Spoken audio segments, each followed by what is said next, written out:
وحبیب قلوبنا وطبیب نفوسنا ابی القاسم محمد وعلی اہل بیتہ الطیبین الطاہرین المعصومین ولعنۃ اللہ علی اعدائہم اجمعین. اما بعد. سامعین و ناظرین کرام، تسلسل سے گفتگو ہو رہی ہے نہج البلاغہ صحیفہ نور کے عنوان سے. مقصود سرکار مولائے کائنات کے خطبات کی توضیح و تشریح ہے، اور اس تسلسل میں نہج البلاغہ میں موجود ترتیب سے تیسرا خطبہ جو مشہور ہے خطبہ شقشقیہ کے نام سے، اس خطبے کے سلسلے میں بھی 4 مستقل گفتگو ہو چکی ہے، اور آج اس 5ویں گفتگو میں سرکار مولائے کائنات نے جو بیان فرمایا ہے اس میں سلسلہ خلافت کے دوسرے خلیفہ کی دنیاوی زندگی اختتام کو آ چکی ہے، اور اس وقت کے واقعات کی طرف اشارہ فرما رہے ہیں سرکار مولا کائنات. الفاظ پڑھ رہا ہوں، پھر اس کے بعد تھوڑی سی توضیح اور تاریخوں کے حوالے. ارشاد مولا کائنات اس خطبہ شقشقیہ میں اس حصے میں یہ کہ حتی اذا مضى لسبیلہ جعلها فی جماعت زعم انی احدہم فیا اللہ وللشورى متى اعترض الریب فی مع الاول منہم. دوسرے خلیفہ کے بھی وقت آخر آ گیا. حتی اذا مضى لسبیلہ، اپنے راستے کو جانے لگے، موت آ گئی، تو اس وقت جو ہے موت سے پہلے انہی نے کیا کیا؟ جعلها فی جماعت، خلافت کو ایک گروہ میں قرار دے دیا، ایک جماعت میں قرار دے دیا. وزعم انی احدہم، اور ان کا یہ خیال تھا کہ انہی گروہ اور جماعت میں ایک میں بھی ہوں. فیا اللہ، اللہ کی پناہ. وللشورى، کہاں شورا، کہاں میرا نام. پہلے تو یہ سوچنے کی بات امام فرماتے ہیں کہ حتی و متا اعترض الریب، کب یہ شک و شبہ میری ذات کے بارے میں پہلے کے لیے شک و شبہ آیا ہو کہ میں اس لائق نہیں ہوں کہ میرا نام نہیں آنا چاہیے، جو اب جو ہیں ان لوگوں کے بلکہ نام ذکر کرتے ہوئے فرما رہے ہیں کہ متا اعترض الریب فی مع الاول منہم، ان میں سے جو پہلے کا تقرر ہوا تھا اس وقت میرے نام میں کیا برائی تھی بھائی جو نام نہیں لیا گیا، کیا کمی تھی؟ حتی صرت اقرن الی ہذہ النظائر، جو اب ان طرح کے لوگوں میں میرا نام لیا جا رہا، ان کے ساتھ میں میرے میں کیا کمی تھی جو نام نہیں لیا گیا، جو ان طرح کے لوگوں کے ایسے لوگوں کے ساتھ جو 5 اور نام لیے گئے ان میں سے ایک چھٹا میرا نام جو ایسا کیا جا رہا اور یہاں نام لیا جا رہا. ترجمہ پہلے 2 جملوں کا کہ امام اس کے موت کے وقت جو ہوا اس کا تذکرہ کر رہے ہیں کہ پہلی خلافت کیسے قائم ہوئی، دوسری خلافت کیسے قائم ہوئی، اور پھر تیسری خلافت کے وقت جو ہے جب یہ موت کا وقت آیا ہے تو 6 افراد کا نام لے کر کے ایک شورا بنا دیا گیا. ظاہر ہے جب بھی ہم اس کا تذکرہ کریں گے تو یہ بھی بہرحال ذکر ہوگا کہ دوسرے خلیفہ حضرت عمر کے آخری زندگی کے حالات کیا تھے اور کیسے آپ کی موت ہوئی. اور جب اس کا تذکرہ ہوگا تو تاریخ تھوڑے بہت واقعات کا بھی ذکر یقینی طور پر ہوگا، اور مسلمان اس بات کو جانتے ہیں، ہو سکتا ہے کم ذکر ہوتا ہو یا ہوتا ہوگا. افراد ممکن ہے کہ مطالعہ کیے ہو تو پتہ ہو، یا کبھی علماء سے سنا ہو تو پتہ ہو، یا نہ پتہ ہو تو بہرحال کچھ نہ کچھ پتہ ہونا چاہیے ہے. تقریباً 12 سال تک خلافت پر رہے ہیں آپ، اور آپ کی موت ایک حملے کے نتیجے میں ہوئی ہے. حملہ کرنے والے کا نام تاریخ میں فیروز ابو لؤلؤ ہے۔ اس سلسلے میں الکامل جو تاریخ کی کتاب ہے، الکامل میں ابن اثیر کی یہ کتاب جو واقعہ نقل کیا گیا وہ یہ کہ ابو لؤلؤ غلام تھا مغیرہ کا، مغیرہ ابن عتبہ کا غلام۔ کامل نے یعنی ابن اثیر نے اپنی تاریخ کی کتاب الکامل میں جو واقعے کو نقل کیا ہے تو ابو لؤلؤ کے مذہب کا بھی تذکرہ کیا ہے کہ ابو لؤلؤ نصرانی تھا۔ اس پر شارحین نے تھوڑا بہت اعتراض اور شکوہ بھی کیا ہے اور انشاءاللہ میں اس کی طرف بھی توجہ دلاؤں گا۔ ایک دن ابو لؤلؤ نے بازار میں حضرت عمر کو دیکھا کہ آپ بازار میں پیدل چل رہے ہیں، قریب گیا اور جانے کے بعد ابو لؤلؤ نے ایک تقاضا کیا ان سے کہ میرے مالک مغیرہ نے مجھ پر بہت بڑا خراج رکھ دیا ہے ادا کرنے کے لیے۔ یہ ایک نظام تھا غلام میں،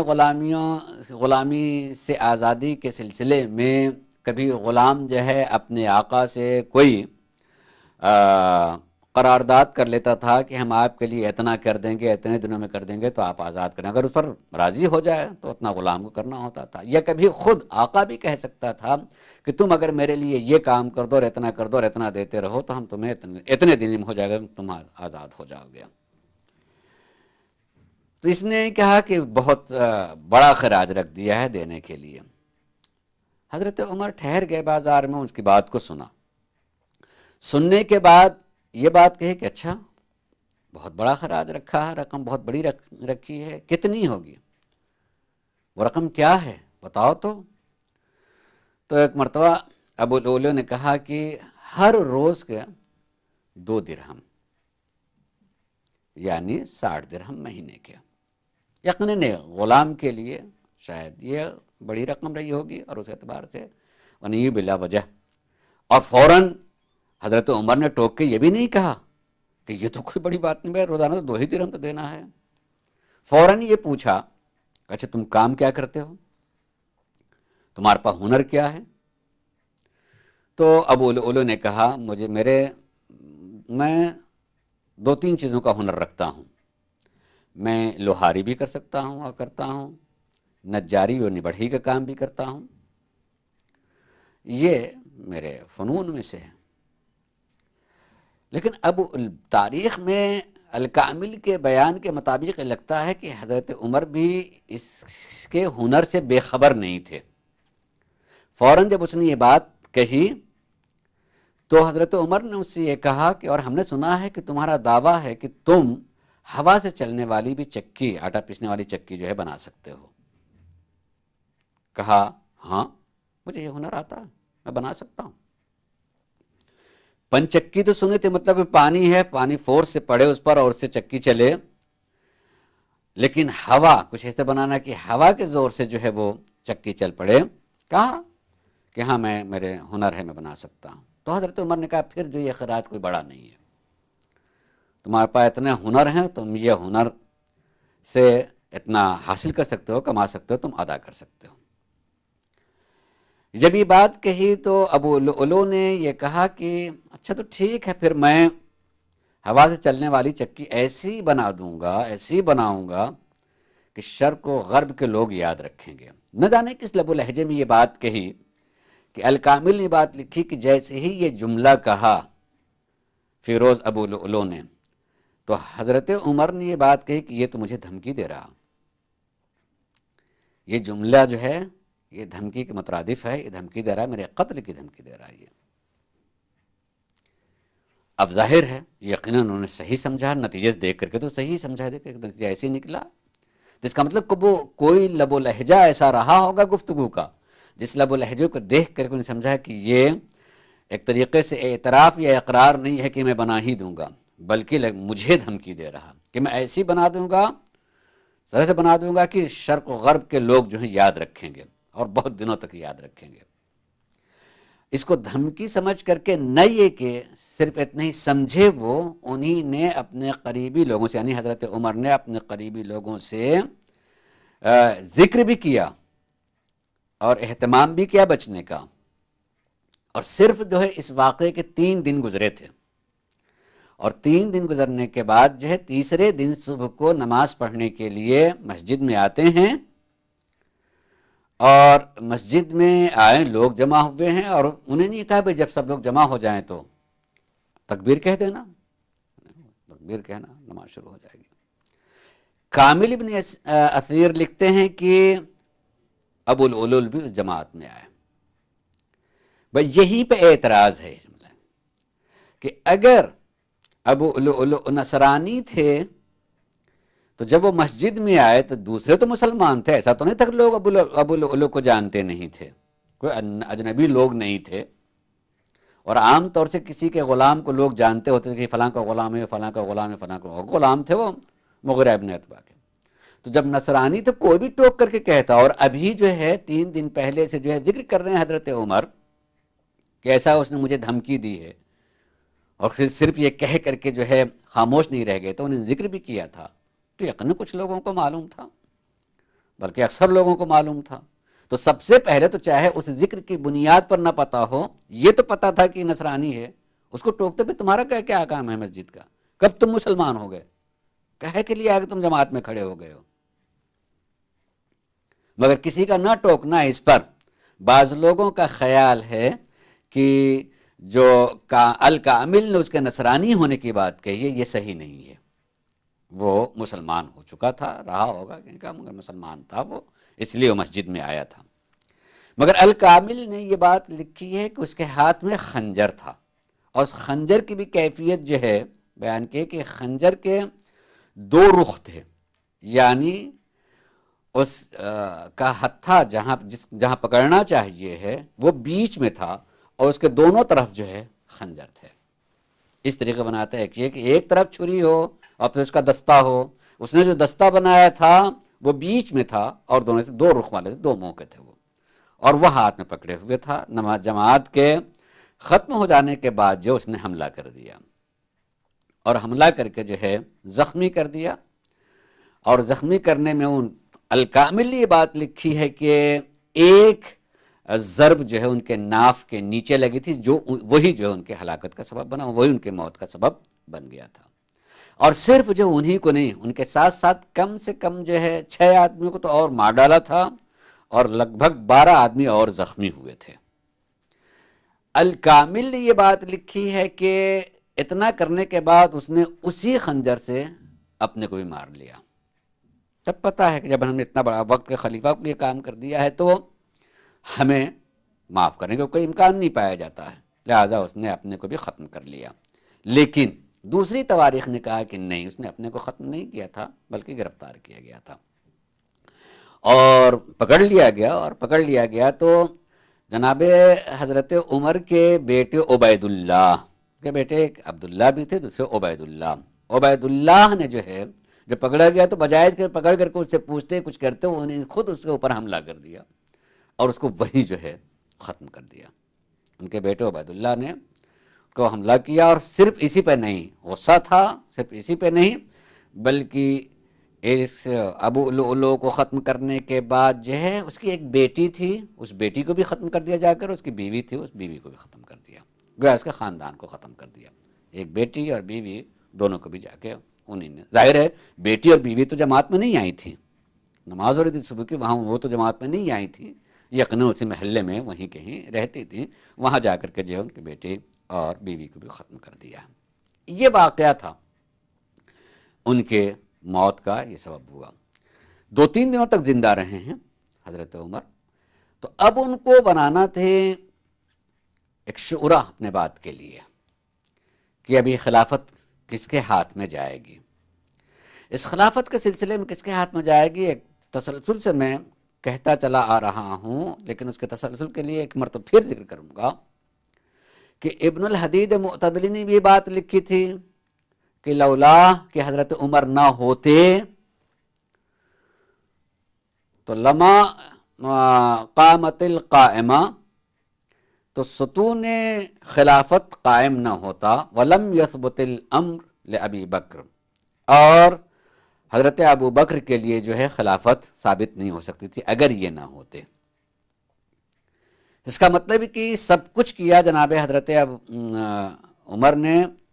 جناب ابو بکر خلافت کے لیے، اور نتیجے میں سرکار مولا کائنات نے اس بات کو اشارہ کیا کہ فعدلا بہا، اس کی جزا جو ہے جناب حضرت ابو بکر نے بھی دی حضرت عمر کو کہ استخلاف کر دیا۔ وہ آزادی جو عوام کو، قوم کو، ملت کو، مسلمانوں کو دینا چاہیے کہ وہ اپنے لیے خلیفہ خود مقرر کریں، وہ موقع ہی نہیں دیا۔ جو رسول اللہ کی ذات پر جس پر فخر تھا کہ انہیں نے سب کو موقع دے دیا، رسول اللہ کی سیرت سے اپنے ہی قول کے مطابق اور اس کی سنت سے ہٹ گئے اور خود جو ہے معین کر دیا۔ اس معین کرنے کے واقعے کو لکھا ہے، اس کو بھی الکامل نے لکھا ہے کہ معین کرنے میں جب حضرت ابو بکر کو یقین تھا، اور بیماری اس طریقے سے کہ بے ہوش ہو جاتے تھے، وہ شدت تھا، اور معمولاً نزع کی حالت کو لکھا بھی کہ نزع کا عالم کا ایسا ہوتا کہ سکرات الموت کے آدمی کے بالکل ہوش میں نہیں ہوتا، غالباً وہ رہا ہو۔ لیکن آپ نے حضرت عثمان کو بلایا تھا، جناب ابو بکر نے جو ہے حضرت عثمان کو بلا کر کے ان سے وصیت لکھنے کے لیے کہی تھی کہ میری وصیت لکھو، اور تاریخی وصیت لکھنے کے لیے بات کہی کہ لکھو بسم اللہ الرحمن الرحیم، اور اس کے بعد کہا کہ لکھو کہ یہ وصیت جو ہے ابو بکر خلیفہ وقت کی ہے تمام مسلمانوں کے لیے۔ جب یہ جملہ لکھوا چکے تو بے ہوش ہو گئے، ہوش میں نہیں رہے۔ تو جناب عثمان گھبرائے بہت کہ یہ کیا ہوا۔ جب گھبرائے تو گھبرا کر کے جو ہے سوچا کہ کہیں اب ہوش ہی میں نہ آئے، یہ تو سکرات الموت ہے، لہذا اپنی طرف سے لکھ دیا کہ میں نے اپنی طرف سے نام لکھا عمر بن الخطاب کو تمام کے لیے، سب کے لیے خلیفہ معین کر دیا، خلیفہ معین کر دیا، اور میں نے اس خیر میں کوئی تاخیر نہیں کی، اس خیر میں کوئی تاخیر نہیں کی، یہ لکھ دیا حضرت عثمان نے اپنی طرف سے، اس لیے کوئی بے ہوش تھے۔ لیکن انہیں کچھ دیر کے بعد ہوش آیا، جب ہوش آیا تو ہوش آنے کے بعد آپ نے پھر سوال کیا، ذرا جتنا میں نے لکھوایا تھا وہ جب سناؤ تو انہوں نے پڑھنا شروع کیا، اور جو اپنا خود لکھا تھا اس کو بھی پڑھ کر کے سنا دیا کہ میں نے یہ لکھ دیا ہے۔ تو تاریخ اس پر گواہ ہے، الکامل بھی اور دوسری بھی تاریخ یعقوبی وغیرہ بھی، کئی تاریخیں کس میں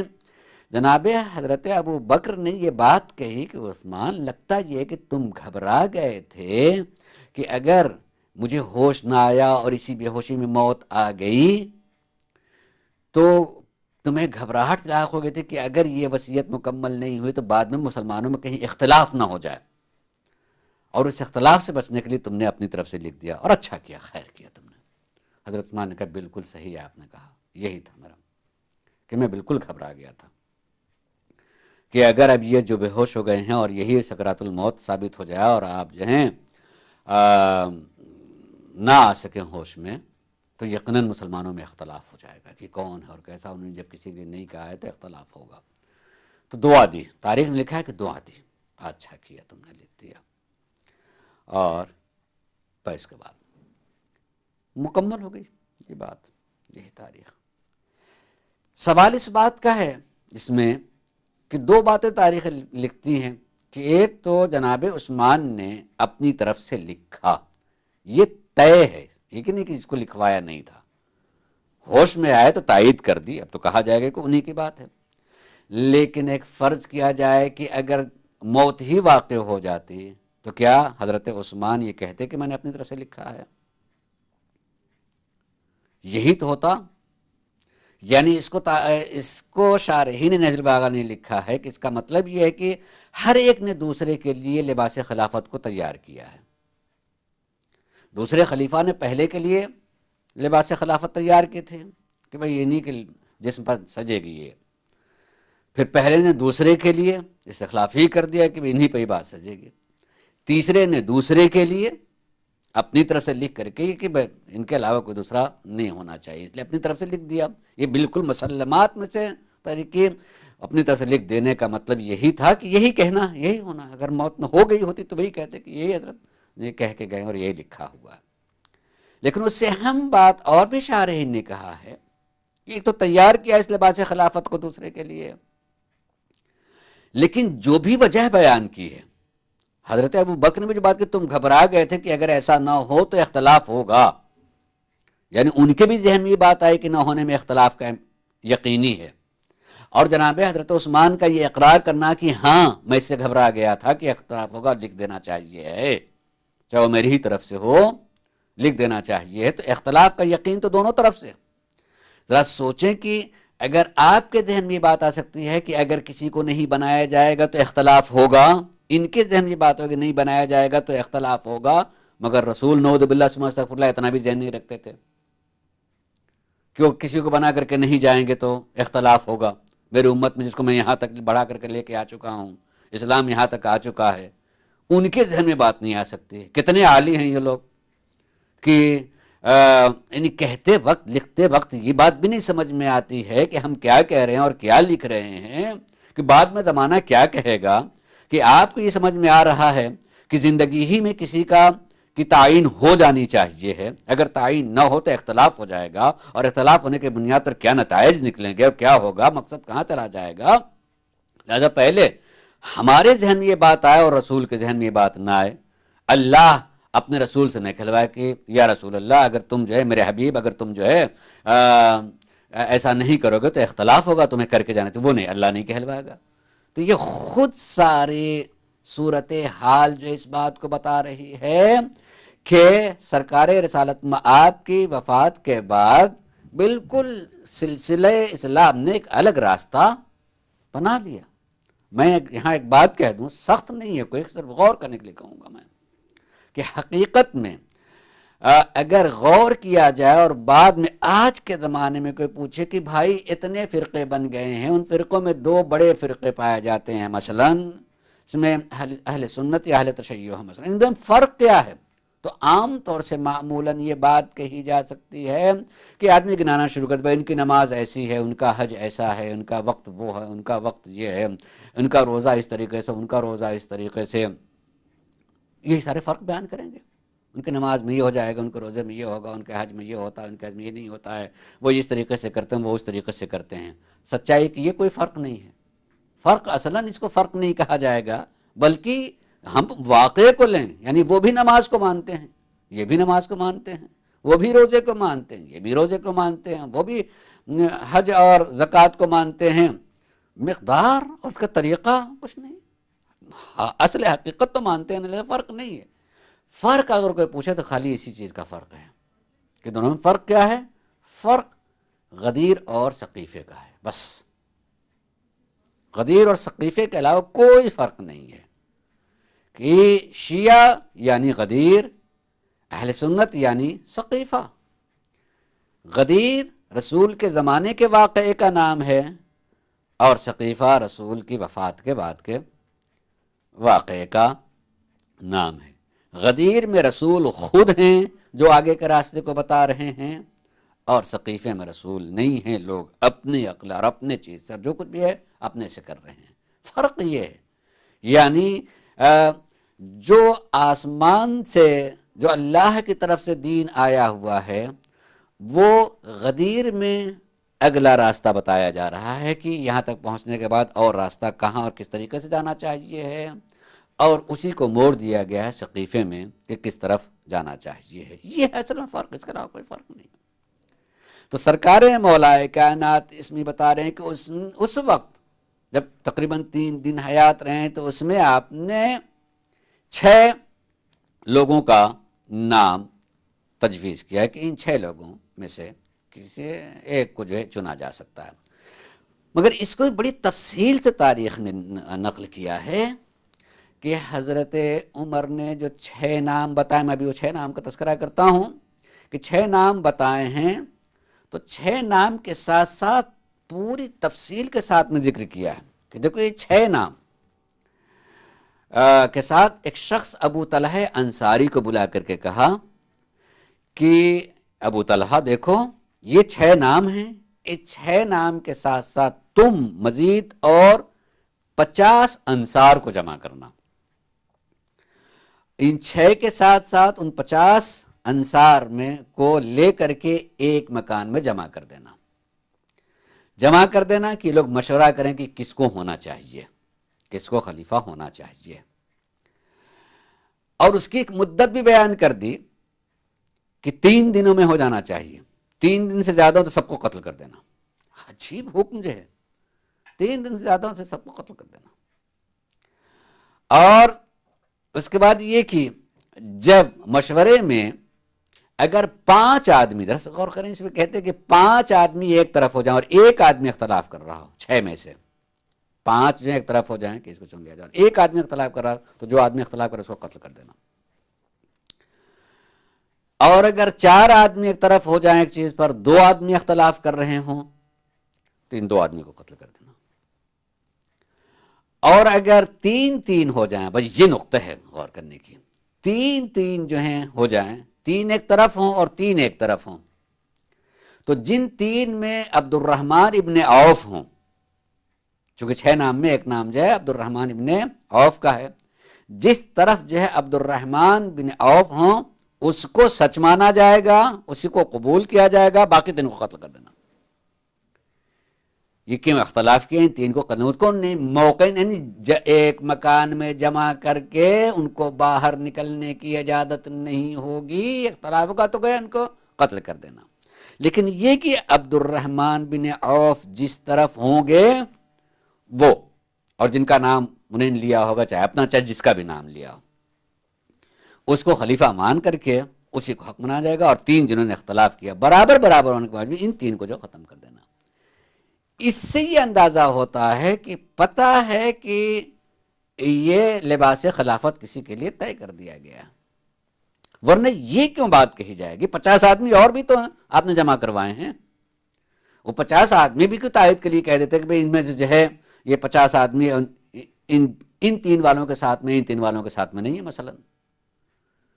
اس 50 آدمی کو کا تماشا دیکھنے کے لیے جمع کروایا جا رہا ہے کہ 50 آدمی انصار کے اور ہوں گے مشورہ کرنے کے لیے، تو مشورہ کر لیے، بھائی ٹھیک ہو گیا، اب کہ بھائی چلیے ہم لوگ مشورہ ہو گیا، اب آپ لوگ ووٹ دیجئے 6 آدمی سے کون ہونا چاہیے۔ اب 3 ہو گئے تو ہوتا بھائی 50 آدمی اور آپ نے جمع کروائے ہیں انصار کے، ان سے بھی پوچھنے کہ ان 3 میں سے تم لوگوں کی رائے کس طرف ہے، ان کی طرف ہے یا ان کی طرف ہے؟ نہیں، ان کو نہیں، بس خالی اگر 3 جس طرف ہو گئے ہیں اور ان میں عبد الرحمن بن عوف جن 3 میں ہوں گے وہ صحیح ہوگی۔ اس کا مطلب کہ آپ ایک دوسرے نفس سے استخلاف کر رہے ہیں، نام نہ لے کر کے استخلاف کر رہے ہیں۔ اور عبد الرحمن بن عوف ہیں کون؟ داماد ہیں حضرت عثمان کے، داماد جب حضرت عثمان کے تو کس کا نام لیں گے بھائی؟ کہتی ہے تاریخ کہتی ہے کہ جناب عبد الرحمن بن عوف نے نام سب سے پہلے حضرت علی کا لیا، لیکن حضرت علی کا نام لینے کے بعد یہ کہتے ہیں کہ ہم آپ کو جو ہے خلافت کے لیے ہم آپ کا نام لیتے ہیں، آپ قبول کریں گے، مگر شرط یہ ہوگی، ایک شرط لگا دی۔ شرط کیا ہوگی؟ شرط یہ ہے کہ آپ رسول اللہ کی سنت پر عمل کریں گے اور حضرت ابو بکر کے طریقے اور ان کے سنت کو اختیار کریں گے، اور حضرت عمر کے طریقے اور سنت کو اختیار کریں گے، ان کے سنت سے الگ نہیں جائیں گے، طریقے سے آپ الگ نہیں جائیں گے، تو ہم آپ کا نام پرپوز کرتے ہیں، ہم آپ کے لیے آپ کا انتخاب کرتے ہیں۔ حضرت علی نے بالکل، جیسے حضرت علی بالکل واضح کھلے ہوئے ہیں، 2 رخ والے ہیں ہی نہیں، کبھی نہیں تھے، انہیں یہ کہا کہ میں قبول کرتا ہوں کہ رسول کی سنت پر عمل کروں گا اور اپنے علم پر عمل کروں گا۔ جس کو رسول اللہ نے انا مدینۃ العلم وعلی بابھا کہہ دیا ہے، اپنا علم بھی کہہ کر کے یہ بتانا چاہتے ہیں کہ میں اسی شہر علم کا دروازہ ہوں، تو میں کسی اور کی کیا سنت، یعنی اس جگہ بھی یہ کہہ کر کے ایک دوسرا طریقہ ہوتا ہے بات کو واضح کرنے کا کہ یہ جو 2 طریقے آپ بتا رہے ہیں، سنت بتا رہے ہیں، اس کا کوئی تعلق جو ہے مذہب اسلام یا قرآن سے نہیں ہے۔ جو رسول کے مقابلے میں اپنی سنت بنا لے تو یہ تو خود ہی آپ کہنا چاہتے ہیں کہ ان کی سنت کو ایک الگ چیز ہو گئی ہے۔ کیوں آپ ان کی سنت، رسول کی اتنے دنوں میں رسول کی سنت میں کیا کمی رہ گئی تھی کہ آپ کو ایک الگ سے سنت قائم کرنے کی ضرورت پڑ گئی اور اس کو اسلام کا حصہ بنا دیا جائے کہ ہر آنے والے سے یہ کہا جائے کہ آپ کو ان کی سنت پر عمل کرنا ہوگا؟ اس کا مطلب کہ آپ اقرار کرنا چاہتے ہیں کہ کوئی کمی رہ گئی تھی رسول کی طرف سے، جس کمی کو ان لوگوں نے پورا کیا ہے اور ایک سنت قائم کر دی ہے، اور اس سنت پر جو عمل کروانا چاہتے ہیں، حضرت علی نے جیسے ہی منع کر دیا، انہوں نے حضرت عثمان کا نام پیش کر دیا، حضرت عثمان کا نام پیش کیا ہے۔ طلحہ جانتے تھے کہ طلحہ، زبیر، علی اور عبد الرحمن بن عوف اور سعد بن وقاص، یہ سعد بن ابی وقاص یہ نام تھے۔ اس میں سعد بن ابی وقاص وہ شخص ہے جو حضرت علی سے اس قدر، جس کو ذکر کیا، مولانا نے ذکر کیا کہ فلانا جو میرے کینے کی بنیاد، مجھ سے کینہ رکھنے کی بنیاد پر جو ہے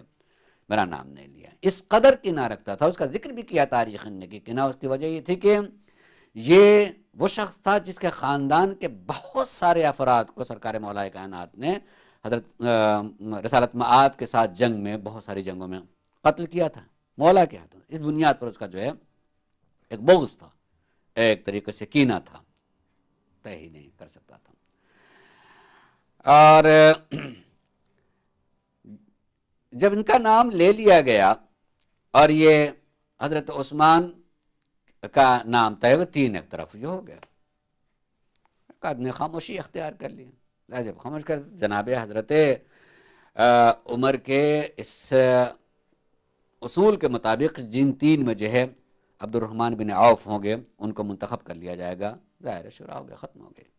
لیکن اس سے اندازہ ہوتا ہے کہ یہ بھی پہلے ہی سے بنایا ہوا ہے، کہ جیسے دوسرے خلیفہ نے پہلے کے لیے لباس کو معین کیا تھا کہ لباس خلافت ان کے لیے، پھر پہلے نے دوسرے کے لیے، پھر تیسرے کے لیے دوسرے نے جو انتخاب کیا ہے کہ اس طریقے سے کیا جائے گا، اور ان کو بنا دیا گیا۔ تو یہ ہے پوری داستان۔ لیکن اسی کے ساتھ ساتھ تاریخ الکامل نے یہ بھی لکھا ہے کہ حضرت عمر نے جب یہ 6 نام پیش کیے ہیں، ان 6 ناموں میں پیش کرنے کے بعد کچھ چیزوں کا تذکرہ اور کیا تھا۔ میں اس کا ذکر کر دوں کہ وہ 6 نام جو آپ نے پیش کیے ہیں کس طریقے سے تھے۔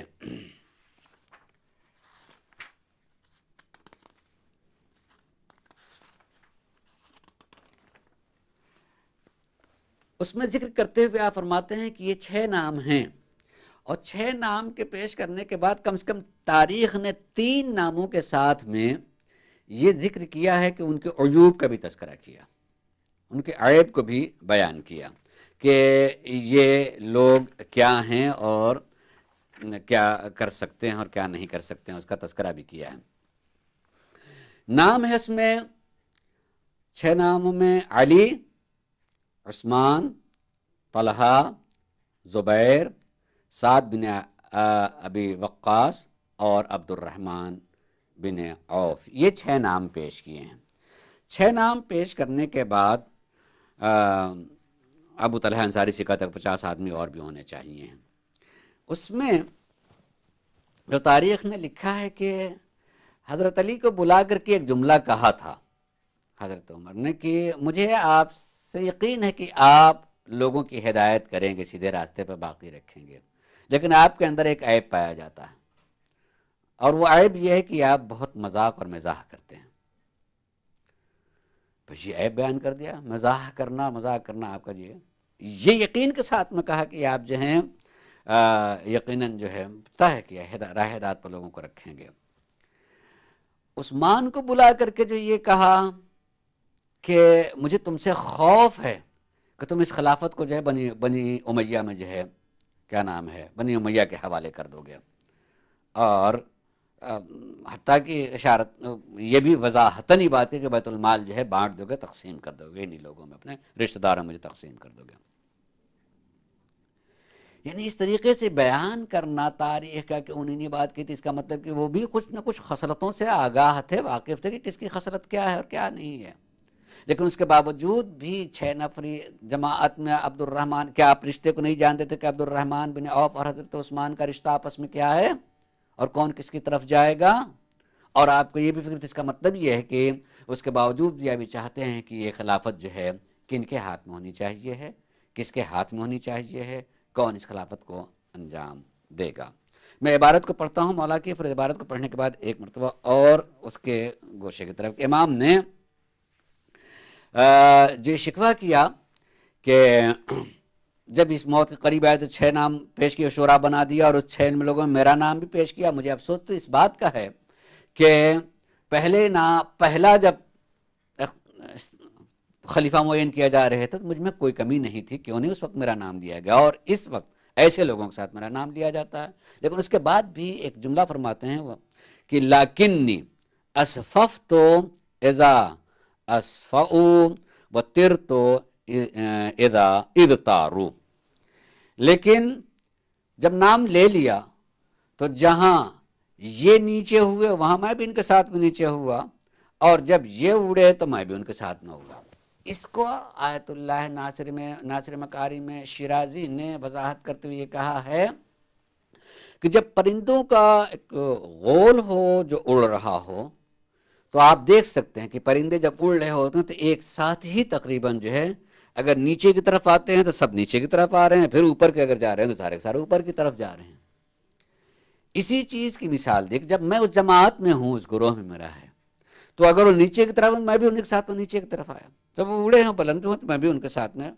نے اپنے کو بالکل الگ نہیں کیا ہے، جس طریقے سے ہو رہا ہے اس طریقے سے رہ کر کے. وجوہات کیا ہیں کہ اپنے سے الگ کر لینے میں مولا یہ دیکھ رہے ہیں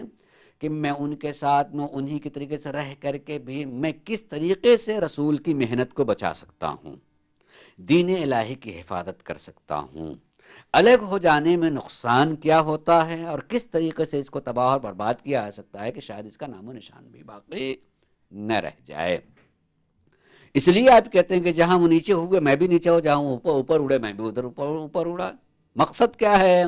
کہ اگر میں اس سے اپنے کو بالکل الگ کر دوں گا تو شاید بالکل ہی شناخت جو ہے دین کی باقی نہیں رہ جائے گی، اصلاً جو ہے دین الہی جو ہے باقی بھی نہیں رہ جائے گا. لہذا ان کے ساتھ رہتے ہوئے جیسے بھی جس طریقے سے ہوا میں اس کی شناخت بچانے کی صحیح کرتا رہا اور ستا رہا. اب اس کے بعد ہوا کیا اس میں، اس کا جو اشارہ کیا مولا نے وہ یہ کہ فَصَغَى رَجُلٌ مِّنْهُمْ، ایک تو مجھ سے الگ ہو گیا کیوں؟ لِذِقْنِهِ، اس کے کینے کی بنیاد پر. شارحین نے کہا کہ وہ جو الگ ہوا کون تھا؟ وہی سعد ابن ابی وقاص. سعد ابن ابی وقاص اگر اس کو مزید جاننا ہو کہ کتنا کینہ پرور تھا، ماں ذکر کہ کربلا بھی اسے نہیں بھلا سکی. سعد عمر ابن سعد جو کہتے عمر ابن سعد اسی کا بیٹا تھا. عمر سعد جو کربلا میں تمام ظلم میں تمام طرح سے نام آتا ہے، جو عمر سعد یہ سعد بن ابی وقاص کا بیٹا تھا، یہ عمر سعد. تو اس کا مطلب نسل میں خون میں جو ہے اہل بیت علیہ السلام کی جو ہے کا کینہ بغض نفاق اس کے دل میں بھرا ہوا تھا. عمر سعد کربلا میں ظلم کرنے میں انتہا کو پہنچا ہوا تھا، ہر جگہ اس کا نام آتا ہے، اسی کا بیٹا تھا. تو امام نے اس کو کہا کہ یہ اپنے پرانے کینے کی بنیاد پر جو مجھ سے الگ ہو گیا. پرانا کینہ وہی جو جنگوں میں اس کے خاندان کے لوگ. وَمَعَلَ الْآخِرُ لِسِحْرِهِ، اور دوسرا جو اپنی دامادی کی بنیاد پر رجحان پیدا کرے دوسری طرف، وہی عبد الرحمن بن عوف جو ہیں داماد تھے، اس کی بنیاد پر جو ہے وہ ادھر مڑ گئے. پھر اس کے بعد مولا نے ایک لفظ استعمال کیا کہ ما حنین و حنین. ہر زبان کی ایک خصوصیت ہوتی بولنے کی. ہم جب اردو بولیں گے تو اس اردو میں بہت سارے اسباب کا ذکر کرنا ہو تو اگر کہیں ایسا موقع ہوتا ہے جہاں اور بھی افراد اور بعض چیزیں ایسی ہوتی ہیں کہ اس کا ذکر مناسب نہیں ہوتا ہے، اور بہت کہہ دیں گے کہ یہ وجہ تھی اور بہت سارے ایسی وجہ جو ناقابل ذکر ہیں. آدمی بولتا ہے ناقابل ذکر اور وجوہات، یعنی زبان پہ اس کا لانا اچھا نہیں لگتا ہے، مجمع میں اس طریقے سے وضاحت ساتھ کہنا اچھا نہیں لگتا ہے. اسی چیز کو مولا نے کہا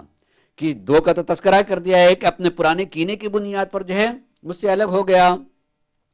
اور دوسرا جو الگ ہوا ہے وہ اس بنیاد پر کہ اس کی رشتہ داری تھی، رشتہ داری بنیاد پر اس سے ہم سے الگ ہو گیا. تاریخ نے لکھا کہ باقی اور نے جو ہے جیسے طلحہ اور زبیر ان کو پتا تھا کہ ان لوگوں کو ہونے میں تو ہمارا نام آنے والا نہیں ہے، لہٰذا ہم کیوں کسی کی طرف ساتھ جائیں اور کسی کا ساتھ دیں، اور خصوصاً علی کا کیوں ساتھ دینے لگے، کس طریقے سے ان کا ساتھ دیں، مثلا نہیں دیا۔ تو کہیں کہ امام فرماتے ہیں کہ دو الگ اس طریقے سے الگ ہوئے، ما ہنن بہنن، اور بہت ساری اور ایسی باتیں جس کا جو ناقابل ذکر ہیں، جس کا ذکر اس کی زبان پر بھی نہیں لایا جا سکتا ہے، اس کو لیا جائے۔ پھر خصوصیات بیان کر رہے ہیں، میں اس کی تھوڑی سی شرح کروں گا۔ امام فرماتے ہیں کہ الا ان قام ثالث القوم نافذا ہدنئے، خلافت میں یہ تیسرا شخص جو ہے، یعنی تیسرا خلیفہ اپنی جگہ قائم ہو کھڑے ہو گئے، یعنی خلافت لے لی، اس کی خصوصیت بیان کی، نافذن ہدنئے، ہدنئے کہتے ہیں دونوں طرف پہلو پھیلے ہوئے ہوں، اور اس پھیلے ہونے کو دو لفظوں سے اور بیان کیا۔ اصل میں انہی سخت لفظوں کو پڑھنے کے بعد وہ افراد جو سلسلہ خلافت کو حق و حقیقت تسلیم کرتے ہیں، اس خطبے کو مولا کا خطبہ ہونے سے انکار کرتے ہیں، ان سخت لفظوں سے۔ شارحین نے سب نے لکھا کہ اے کاش کی ان لوگوں کو پتہ ہو جاتا کہ واقعاً کیا ہو رہا تھا اس خلافت میں، تو ان لفظوں کو بھی وہ ہلکا سمجھتے کہ علی نے جو بڑی احتیاط سے لفظیں استعمال کی ہیں، اور صرف تشبیہ سے کام لے لیا ہے، استعارے اور کنایے سے جو ہے کام لے لیا ہے، کہ پہلو نکلے ہوئے دونوں پھولے ہوئے ہیں اور پیٹ بڑے ہوئے ہیں، اس کو استعارہ کیا ہے کہ بس ہر چیز کھائے چلے جا رہے ہیں اپنے میں، اپنی اشارہ کیا ہے۔ اب اس کے لیے میں صرف ایک اردو کی کتاب جو بہت مشہور ہوئی ہے، اور اس پر جو ان میں اس بنیاد پر ان کا تھوڑا بہت شکوہ بھی ہے، اعتراض بھی ہے لوگوں کو، علامہ مودودی خلافت و ملوکیت میں اس باب کو جا کر کے پڑھیں کہ حضرت عثمان کے دور میں کیا ہونے ہوگا تھا۔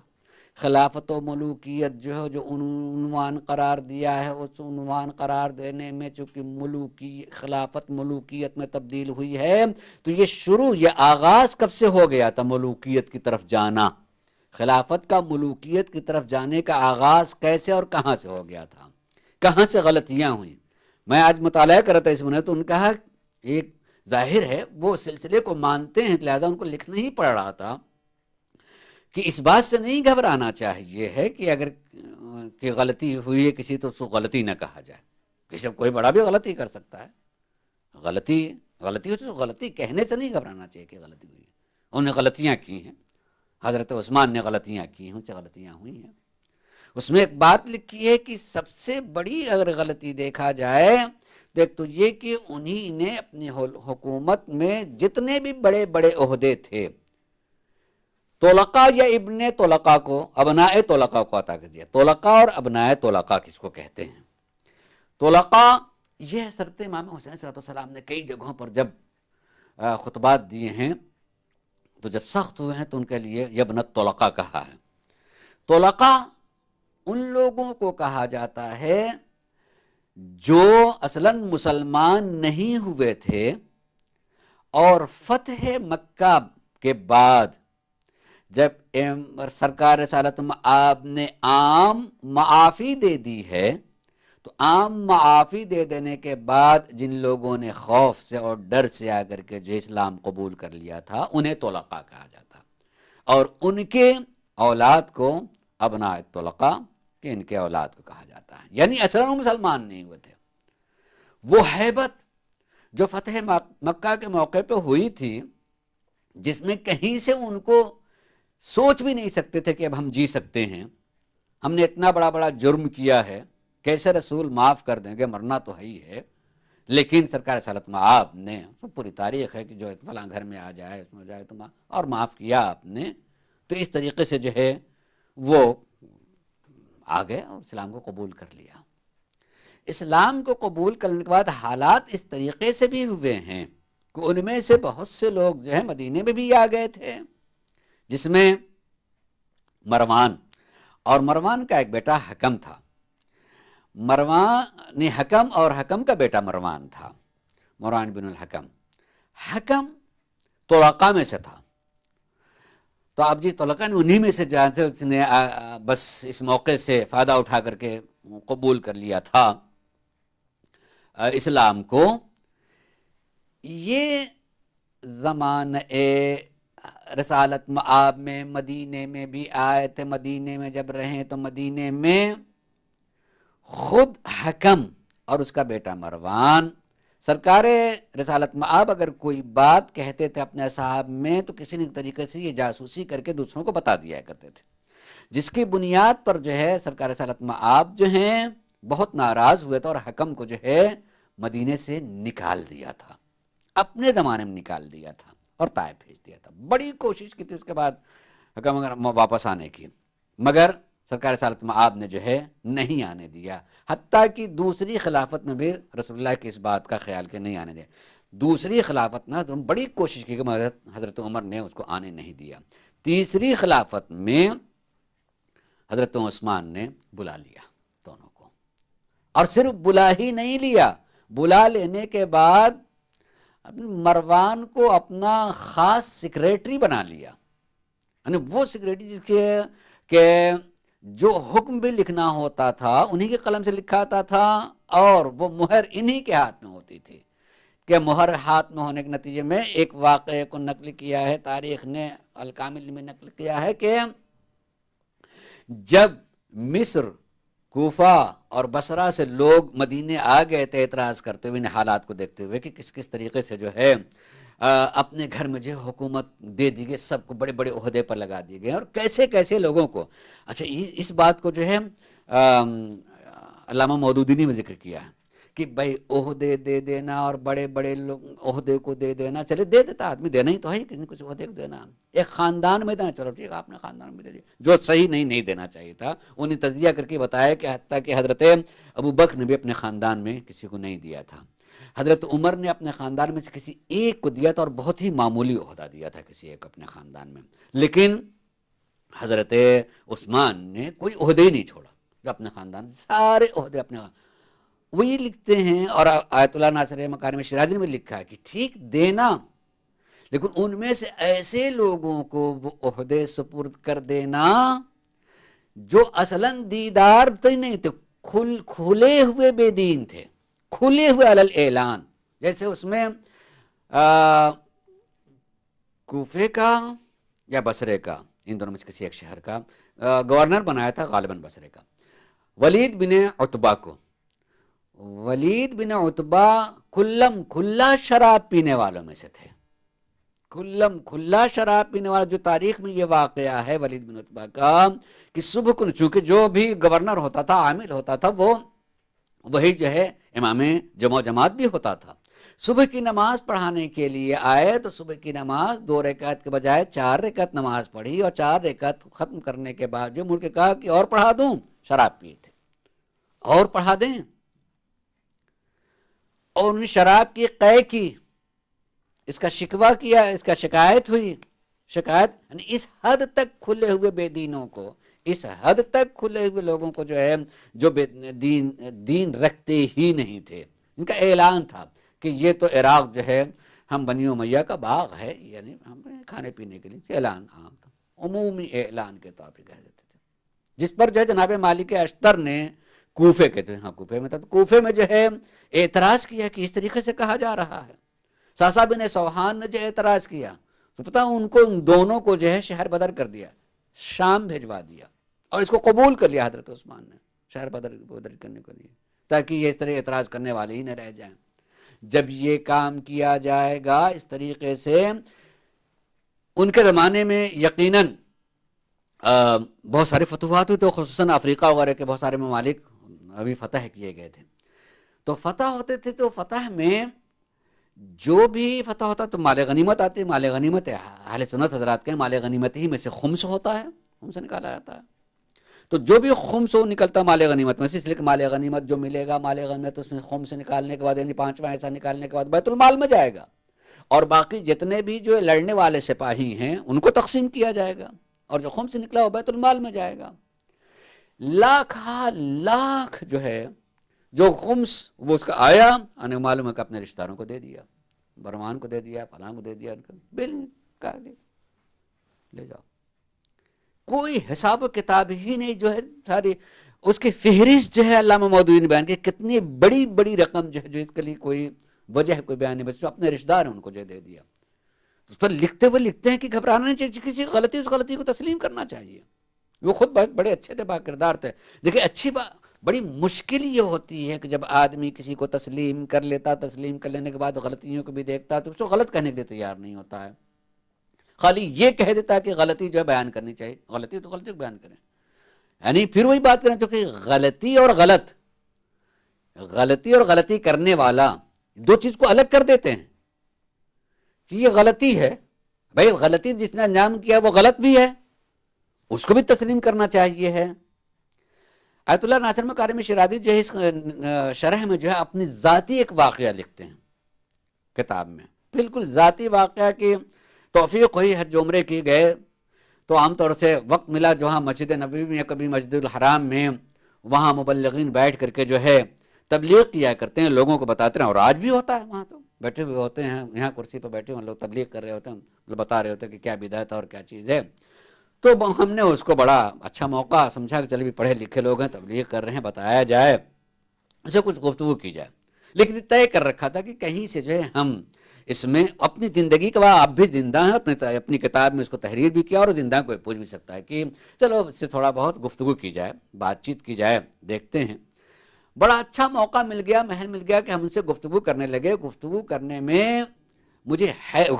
حیرت، اور میں زندگی بھر حیرت کرتا رہوں گا کہ یہ فکر پہ کہ میں نے اس صحیح اور غلط ہونے کے لیے ایک بات کہی کہ کون صحیح ہے کون غلط ہے. ایک بات کہی مثال کے طور پر، میں نے کہا کہ اچھا فرض کرو کہ آپ اس وقت ہوتے جب جنگ صفین ہو رہی تھی. تو جنگ صفین میں ایک طرف علی ہیں اور ایک طرف معاویہ ہیں، آپ کس طرف ہوتے؟ تو لکھتے ہیں کہ میں نے جیسے ہی یہ کہا کہ جنگ صفین ہے اور علی ایک طرف اور معاویہ ایک طرف، تو آپ کس طرف ہوتے؟ فوراً کہا میں علی کی طرف ہوتا، علی کی صفائی میں ہوتا، میں علی کی صفائی میں ہوتا. چلیں ٹھیک ہے، یہاں تک تو تسلیم کر لیا. پھر کہ اگر علی اپنی تلوار تم کو دیتے کہ یہ لو اور تم جا کر کے معاویہ کو قتل کر دو، تو تم کیا کرتے؟ کہا میں تلوار لیتا اور قتل کر دیتا، اور میں قتل کر دیتا. لیکن یہاں تک کرنے مطلب یہ ہوا کہ آدمی سن لے تو سمجھے گا بھائی اس کو باطل سمجھ رہے ہیں. لیکن اس نے جو اگلا جملہ اپنی طرف سے کہا، میرے کہنے سے پہلے ہی وہ کہتا کہ میں اسے قتل کر دیتا، مگر میں کسی کو کبھی برا نہیں کہتا، کبھی اس کو برا نہیں کہتا کہ یہ برے ہیں اس لیے میں قتل کر رہا ہوں. یعنی حیرت ہے کہ نہیں آدمی کی عقل پر کہ یہ اعلان کہتے ہیں کہ دونوں میں ہوتا تو میں علی کے ساتھ میں ہوتا ہوں. علی کہتے کہ اس کو قتل کر دو تو قتل بھی کر دیتا. تو اس کا مطلب ہی کہنا چاہتے ہیں کہ کیا علی نعوذ باللہ اس کو اچھا سمجھتے ہوئے قتل کروانا چاہتے ہیں؟ یہی تو کہنا چاہتے ہیں کہ علی جو ہیں سمجھ بھی رہے ہیں کہ وہ اچھا آدمی ہے، متقی آدمی ہے، پرہیزگار آدمی ہے، سب کچھ ہے، مثلا حق پر ہے، اس کو قتل جو ہے جا قتل کرتا اچھا آدمی. یہی وجہ ہے کہ اب تو خیر مزار بن گیا، اب قریب نہیں دیکھ رہے، بہت دنوں تک جو ہے بہت سارے صحابیوں کی قبریں ایسی تھیں. جناب ایسے کرنی کے تو ابھی میں اپنے آنکھ سے دیکھ کر کے آیا تھا، بن رہے تھے کہ بالکل ایسے ہی پڑی ہوئی تھی، صرف اب عمارت بن رہی تھی مثلا جی. لیکن اب بن گئی تو جب بن جاتی تو اس پر ذریعہ وغیرہ بن جاتی ہے، پھر آدمی نہیں دیتا اس پر کیا لکھا ہوا کیا نہیں لکھا ہوا. حجر بن عدی کا کہ قبر پر ایک پتھر لگا ہوا تھا، اس پر یہ لکھا ہوا تھا ہذا قبر حجر ابن عدی، اس کے بعد رضی اللہ تعالی عنہ قتلہ معاویہ رضی اللہ تعالی عنہ. اب بتائیں کہ قاتل بھی رضی اللہ تعالی عنہ اور مقتول بھی رضی اللہ تعالی عنہ. یہ غلط کہنے کے لیے تیار نہیں ہے، چونکہ ایک بحث یہ آ گئی ہے، گفتگو یہ آ گئی ہے کہ کلہم عدول، جو نبی کے صحابی ہیں سب کے سب عادل ہیں. آپ کو حق نہیں پہنچتا کہ آپ ان کو جو غیر عادل کہیں. وہ علی کے مقابلے میں آ جائیں تب بھی وہ عادل ہیں، کسی کے مقابلے میں کوئی آ جائے تب بھی وہ عادل ہیں، آپ کو کہنے کا حق نہیں ہے. یہ نظام جب تک رہے گا اور یہ فکر جب تک رہے گی اور یہ سوچ جب تک باقی رہے گی، کبھی حق پہچانا نہیں جائے گا اور آدمی ایسی سرگرداں رہے گا ہر چیز کو جو ہے وہ حق ہی کہنے کے لیے تیار ہے کہ بھئی یہ بھی حق ہے اور یہ بھی حق ہے اور یہ بھی حق ہے. یعنی سامنے دیکھ رہے ہیں کہ سیاہی اور سفیدی ہے، مگر کہ دونوں جو ہے ایک ہی چیز ہے، دونوں ایک ہی چیز ہے. یہ لکھ رہے ہیں، اپنی زندگی کا واقعہ لکھ رہے ہیں. مجھے حیرت اور زندگی بھر حیرت رہے گی، مرنے کے بعد بھی حیرت رہے گی کہ آدمی کہہ رہا میں ہوتا تو علی کے ساتھ میں، علی کے حکم کو بھی نہیں ٹال سکتا، اور ان کے کہنے پر میں معاویہ کو مار بھی دیتا، مگر معاویہ کو برا نہیں کہتا، میں معاویہ کو کبھی برا نہیں کہہ سکتا تھا. جب یہی فکر ہے تو کیسے آدمی سمجھا سکتا ہے بھائی کسی کو، کس طریقے سے سمجھا سکتا ہے، اور کیسے آدمی. تو یہ کہنے ہوتے کہ مولا نے الفاظ استعمال کیے اتنے سخت. خود مودودی نے بھی لکھا ہے اور ناصر مکارم شیرازی بھی کہتے ہیں کہ سخت انہی لوگوں کو لگیں گے جو حالات سے بالکل ناواقف ہیں. ان کو بیان نہیں کیا گیا کہ حالات کیا تھے، کس طریقے سے جو ہے چیزیں جو ہیں جگہوں سے ہٹا کر کے رکھی جا رہی تھی، اور کیا ظلم کی کیفیت اور صورت تھی. ایک بات اور بھی آیت اللہ ناصر مکارم شیرازی نے ایک بات لکھی، اچھی بات لکھی ہے، شرح میں کہتے ہوئے یہ بات کہتے ہیں، اور یقین کہنا بھی چاہے شرح کر رہے ہیں تو کہتے ہوئے لکھتے ہیں کہ ہو سکتا ہے کہ آدمی سوچے کہ یار آدمی آپ یہ سب بیان کر رہے ہیں، آپ بتائیں کہ کن لوگوں کے زمانے میں اسلام اتنا پھیلا ہے. دوسری خلافت ہے جو کہاں سے کہاں تک جو پھیل گیا ہے، اور تیسری خلافت میں افریقہ تک جو پہنچ گئی، یہ بات پہنچ گئی ہے. تو آپ کامیابی کیوں نہیں بیان کرتے؟ آپ کو عیب دکھائی دیتا ہے خالی، یہ کامیابی بھی تو ہے اسلام پہنچا. کئی رخ سے سوچنا چاہیے اس پر. آدمی کہہ سکتا 1,24,000 انبیاء آئے ہیں، کتنی انہوں نے اپنے کس حد تک جو حکومتیں بنائی ہیں بھائی. ان کا کام زمین کی وسعت پھیلانا تھا یا اللہ کے احکام کو دوسروں تک پہنچانا تھا؟ دلوں کو جیتنا تھا یا زمین کو جیتنا تھا؟ آدمی بنانا تھا یا آدمی کی سرکار میں لگا؟ یہی تو شکوہ کیا ہے. اس پر کہتے ہوئے کہتے ہیں کہ اصل میں ہوتا کیا ہے، جب بھی کوئی حکومت ہوتی ہے تو اس کے دو شعبے ایک ہوتے ہیں، اہم 2 شعبے ہوتے ہیں، ایک داخلی شعبہ، ایک خارجی شعبہ. ایک وزارت داخلی ہوتی ہے اور ایک وزارت خارجی ہوتی ہے. ایک خارجہ پالیسی ہوتی ہے، ایک داخلہ پالیسی ہوتی ہے. معمولاً بڑی اچھی بات لکھتے ہیں کہ معمولاً ہوتا ہے کہ جب کسی کی بھی داخلی پالیسی ناکام ہوتی رہتی ہے تو وہی کام خارجی پالیسی میں اچھا کرتا تاکہ اس پر جو ہے داخلی پالیسیاں جو ہیں چھپ جائیں. اس لیے کہ وہ خارج والی چیزیں سب دیکھے گا، وہی دیکھتا ہے، اس پر نظر رکھتا ہے. اور آج بھی ایسے ہی ہوتا ہے. اپنے ملک میں ناکام ہے کسی دوسرے ملک پر حملہ کر دیتے ہیں، کسی دوسرے ملک میں جا کر کے فتنہ فساد کرنے لگتے ہیں کہ لوگ ادھر متوجہ ہو جائیں. اس لیے کہ ادھر متوجہ آ جائیں گے تو ہم ایسی چیزوں میں پھنسے ہوئے ہیں، چیز کر رہے ہیں اور آپ ادھر کریں. مسئلہ اب دوسرے ملک کا آ گیا ہے، دوسری چیز کا آ گیا ہے. تو اب یہ کہنے کے لیے وہ دباؤ کے لیے بھی ٹھیک ہے، واقعی حکومت یہ سب جو دوسری جگہ اگر وہاں ناکام ہوگا تو معلوم ہم بھی نہیں رہیں گے اور دوسرا ہو جائے گا فلاں ٹھیک. وہ خارجہ پالیسی میں جو ہے کچھ ایسا کرنے لگتا ہے کہ داخلہ پالیسی جو ہے اس کی کمزوری ختم ہو جائے، نہ باقی وہ پر نظر نہ پڑے. اسی لیے مولا علی نے اس خطبے میں استعمال فرمایا کہ 4 طرح کی صفتوں میں جو مبتلا ہو گئے تھے لوگ. خبط، کوئی تعادل باقی نہیں رہ گیا تھا. شماس، بدخلقی، اخلاق باقی نہیں رہ گیا تھا انسان کا. یعنی جو اسلام انسان کو انسان بنانے کے لیے ایک راستے پہ لگانے کے لیے آیا ہے اور اس میں تعادل پیدا کرنے کے لیے مولا کائنات کہتے ہیں اس حکومت میں جو ہے کیفیت یہ ہو گئی تھی، بدخلقی عام ہے. قتل کر دینا، کچھ بھی کر دینا، عملی انسانیت کوئی جیسے رہی نہیں گئی ہے. راہ روی ہے ہی نہیں، سیدھے چل ہی نہیں رہا. وہ من کہتے ہیں زگزیگ آدمی چل رہا ہے، کبھی ادھر جا رہا ہے کبھی ادھر جا رہا ہے، اور ہر چیز کو آپ صحیح سمجھ رہا ہو. وہ آج تک باقی رہ گئی ہے، وہ چیز آج تک باقی رہی. جو ادھر بھی چل رہا ہے یہ بھی صحیح، ادھر بھی چل رہے ہیں یہ بھی صحیح ہے، زگزیگ چل رہے کریں یہی سیدھا راستہ ہے مثلا. تو یہ ساری چیزیں یہ داخلی چیز تھے. مولا کو شکوہ یہ ہے کہ جب داخل ہی آپ نے بنا سکتے ہیں، سنوار سکتے ہیں، جو اسلام اسی داخل کو بتانے کے لیے آیا ہے جس میں آپ ہیں، اس کو جو ہے نمونہ بنانے کے لیے آیا. جب ان کو نمونہ بنانے کے لیے آئے تو اس پر انسان کی توجہ ہونی چاہیے. وقت نہیں رہ گیا بالکل کہ جب یہ تیسرا آیا تو تیسری خلافت ہوئی تو ان کا یہ کہ بس اپنے ہی پیٹ بھرنا چلے جا رہے ہیں، پہلو پر پہلا چلا جا رہا ہے. وقام معه بنو امیہ، ملا لیا ساتھ میں بنو امیہ کو، ملا کر کے ملائے تو کیسے؟ یخدمون مع اللہ خدمت الابل نبتۃ الربیع. کتنا عمدہ مولا جملہ استعمال کرتے ہیں کہ جب بنو امیہ ساتھ میں آ گئے ہیں تو وہ مال الہی کو ایسے کھانے لگے جیسے اونٹ جو ہے ربیع کے مہینے میں فصل بہار میں جو نئی نئی تازہ تازہ گھاس اگ رہی ہوتی ہے، نرم نرم ہوتی ہے، تو کتنے شوق سے کھا رہا ہوتا ہے، بھوک سے زیادہ کھا لیتا ہے، وہ جتنی ہوتی ہے بھی اور نرم بھی ہے، شوق سے اور اپنے پیٹ سے زیادہ اس کو کھا لیتا ہے۔ اس طریقے سے بنی امیہ ان کے ساتھ میں ہو گئے اور مال الہی کو ویسے کھانے لگے جیسے فصل بہار میں اگنے والی تازہ گھاس کو جو ہے اونٹ اور بھوکا اونٹ جو ہے اپنے پیٹ سے زیادہ کھا لیا کرتا ہے۔ الا انتقص علیہ فتلہ، اس لیے نتیجہ کیا ہوا کہ جن کو جوڑا تھا وہی ٹوٹنے کا سبب بن گئے، جن کو جوڑا تھا وہی ٹوٹنے کا سبب بنے۔ اپنے تو سب کو لا کے لے لیا تھے، جوڑ لیا مثلا، لیکن سبب بنے وہی بکھرنے کا سبب، ہر چیز کے بکھرنے کا وہی سبب بن گئے۔ وَأَجْهَزَ عَلَيْهِ عَمَلُهُ وَكَبَّتْ بِهِ بِطْنَتُهُ، اور یہ اپنی پیٹ بھرنے کی عادت نے